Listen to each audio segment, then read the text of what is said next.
Hello students, hope you are doing fine. We have just completed with motion. Our very next topic is laws of motion. Here what do you mean by law? Law is a statement which cannot be changed. Whether you accept or don't accept, the statement remains. You cannot negate that statement. That is what is a law. Laws of motion. Our chapter is about laws of motion. Motion is what? The movement of the objects, right?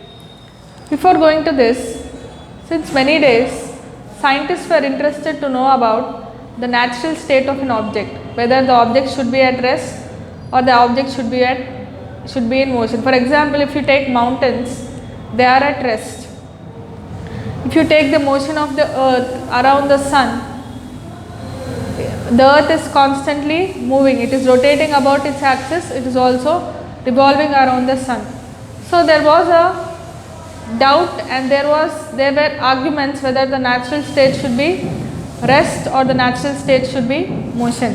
Aristotle, a great scientist, said that natural state of every object is rest. On the other hand, Galileo said that natural state should be motion. What he did is, he performed experiments on inclined plane like this. When a ball is rolled like this from certain height, it tries to reach the same height from which it has come down. Next time what he has done is, he has increased the inclination of one side. He has decreased the inclination like this. Still, when he increased the distance, the ball was trying to come to the same height. Now suppose if this inclination is not there at all, then the ball would move infinitely till it reaches the same height. That is, if no inclined plane is provided here, the ball would continuously move till it reaches the same height. Galileo said that it happens in a perfectly frictionless surface, but such surfaces are not possible. As we have discussed in the 8th class, every surface is rough, it is not so perfectly smooth. So this is what Galileo said. Based on Aristotle and Galileo, Newton proposed his famous 3 laws of motion. Let us look into the first law of motion today. First law is also called law of inertia. This first law states that every object which is in the state of rest continues to be in the state of rest.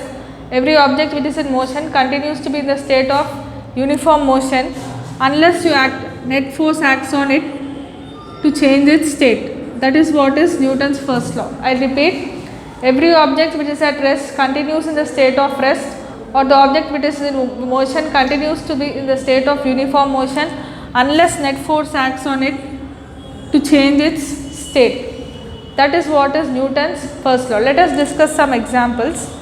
Let us take a glass. Keep a thick paper over the glass and keep a coin. Okay. With a gentle force you remove this paper. What happens is the coin falls into the glass. Instead of getting moved along with the paper, the coin falls into the glass. The next example is, while you are playing caroms, let us say these are the stack of coins. If you have applied force on this coin, the stack falls as it is. The stack falls as it is and this coin is pushed away. So here we are not applying any force on the remaining coins, so it falls down due to gravity. Here also the coin doesn't get disturbed as we are not applying any force on the coin and it falls down due to gravity. Suppose if there is no gravity, what happens? The coin remains in air as it is. Okay, suppose there is no gravity here, these coins remain in the air as it is. Only the coin on which the force is applied, that coin moves. And whenever we are moving in the bus, when the bus starts moving, we fall back, and when the bus stops moving, we fall forward. That is because originally we are in the state of rest. So when the bus starts moving, we fall back, and to support the rest position. This is called static inertia. A body which is in the state of rest continues to be in the state of rest unless external force acts on it. That is called static inertia. And when the bus suddenly stops, we move forward because we were originally moving.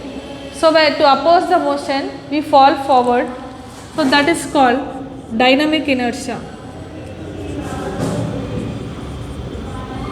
Dynamic inertia is the inertia which opposes the motion, which opposes the state from getting into rest.